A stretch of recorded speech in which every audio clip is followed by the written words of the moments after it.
If you scroll military aviation, this image keeps popping up. A Russian fighter, wings packed, pylons everywhere. Different sizes, different seekers, different ranges, plus pods, targeting, jamming, recon, and bombs, from precision to old-school iron. It looks like a metal porcupine built for a storm of fire. So why do Russian jets look so much heavier than many Western ones? Short answer: doctrine, engineering, geography, economics. We will unpack Soviet doctrine and the missions it drove, the weapon types and why so many show up at once, why external pylons dominate the Russian look, huge distances and limited tankers, fuel tanks everywhere, pods for targeting, jamming, recon, not weapons, but they eat pylons. Air shows exaggerate the look, marketing versus mission reality. By the end, the many pylons will make perfect sense. This is the why behind the wow. Russian jets look heavy because they are built to be versatile, enduring, and to deliver massed effects. One aircraft, many roles. In one sortie if needed. Each store has a job in a larger, deliberate design. Understanding the pylons explains the strategy. Soviet doctrine expected massive, fast, brutal campaigns. Forged in WWAD, refined for the Cold War. Core idea: mass and shock. Saturate defenses. Air power as flying artillery for the ground army. Aircraft as weapons trucks, not just dueling fighters. One sortie should accomplish multiple objectives. Fight to the target, strike, fight your way home. That demands heavy mixed loadouts. Why send 3 aircraft when one can do it all? Solution: numerous hardpoints engineered in. Airframes built strong, engines sized for heavy lift.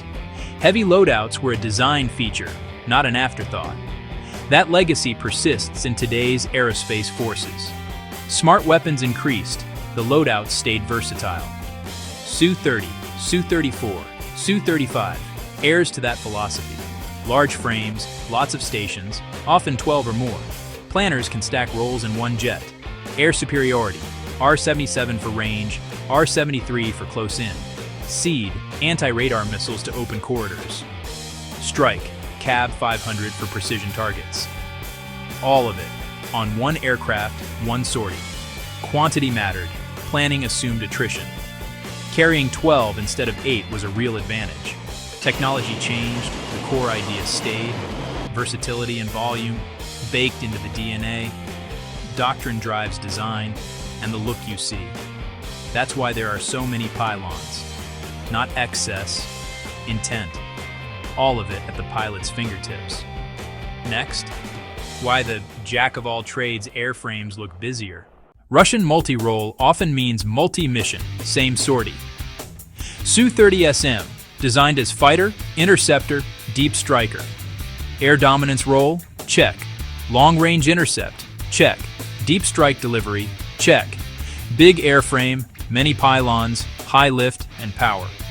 Diagram: 12 stations, many compatible weapons. Commanders gain enormous flexibility. Escort with R-77s for reach, R-73s for dogfight insurance. Then prosecute ground targets, KAB 500 guided bombs, KH-29 for hardened points. Hit targets of opportunity if they appear. Role switching is a force multiplier. Airframe integrates underwing between nacelles and intake stations. One adaptable airframe beats multiple niche fleets. Lower procurement and support costs. Load Su-35S. Anti-ship air-to-air plus EW pod. One aircraft, several effects. Strategic flexibility from tactical loadouts. Maximum capability per dollar is a key driver. Bigger frames, more pylons. The busy look is by design. That is why Russian multi-role platforms visually read as heavily armed. Russia fields both advanced PGMs and massive stocks of unguided weapons. Old, simple, cheap munitions remain effective and plentiful.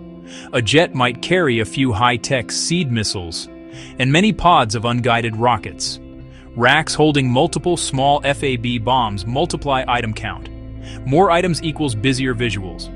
By contrast, a Western jet may carry fewer larger bombs. Russian load, a couple of PGMs plus a forest of rockets. Air-to-air, Vimpel R-77 for medium range. Within visual, Agile R-73. Air-to-ground, KH-29L for hardened targets. KAB-500KR for standoff precision. Different threats demand different tools. Carry several types. Be ready for unknowns. Hardened target, use precision, area suppression. Unguided rockets work. It may look chaotic, but it's a carefully layered arsenal. Visual density is the price of flexibility, and it's exactly what planners intend. More small items, more pylons in use. Busier look.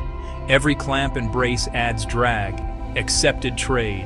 It's deliberate flexibility, not disorder. Stealth jets hide weapons in internal bays.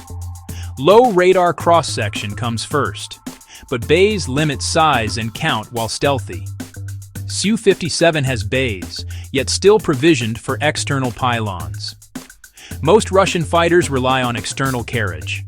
Hence, the heavily armed look is always visible.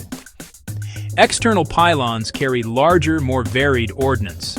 Different aerodynamic choices, flush versus round tanks. Vast distances shape Russian design. Long transits to patrol areas are routine. External tanks occupy weapon pylons and look bulky. Smaller tanker fleets mean more self-carried fuel. Doctrine included austere, damaged bases, self-reliance. Types like Su-34 also pack huge internal fuel loads. Few missiles, big tanks. Looks heavy, is mostly fuel. Endurance traded against sheer weapon count. Not everything hanging is a weapon. ECM pods detect and jam threat radars. Common Russian EW suites, often in pairs. Targeting pods are mandatory for precision weapons. Special pods enable SED and ISR roles. Sensors for recon add yet more pylons. Some sorties carry sensors only, still looks busy. Add ECM, targeting, ISR, fuel, and weapons. External carriage becomes a visible, cluttered ecosystem by design. Air shows display every possible weapon, a Christmas tree. Perfectly balanced, visually stunning. These images define public perception. Exports highlight capacity and compatibility. More roles, more weapons, more sales appeal. But real missions optimize for a specific task. Capability shown typical load flown. Pilots balance performance, drag, and range. Why so many pylons? Because each hosts a different capability. Geography and logistics demand fuel-heavy configs. Doctrine of massed effects never really left. External carriage trades stealth for payload diversity. Bigger frames mean more mounts, more options. Pods add protection and precision. And visual clutter. Think of the wing as a modular toolbox rail. Area effects, precision strikes, intercepts. One jet. You are seeing a complete power projection system, not just many missiles. Versatility and volume of fire, physically visible. Options for commanders, options for pilots. Marketing may exaggerate. Capability remains real. Many pylons exist to give choices, not looks. From long-range intercept to close air support, one platform. So why do Russian fighter jets look so heavily armed? Because that is exactly what they are built to be. Versatile, enduring, and ready to put a lot of effect on target.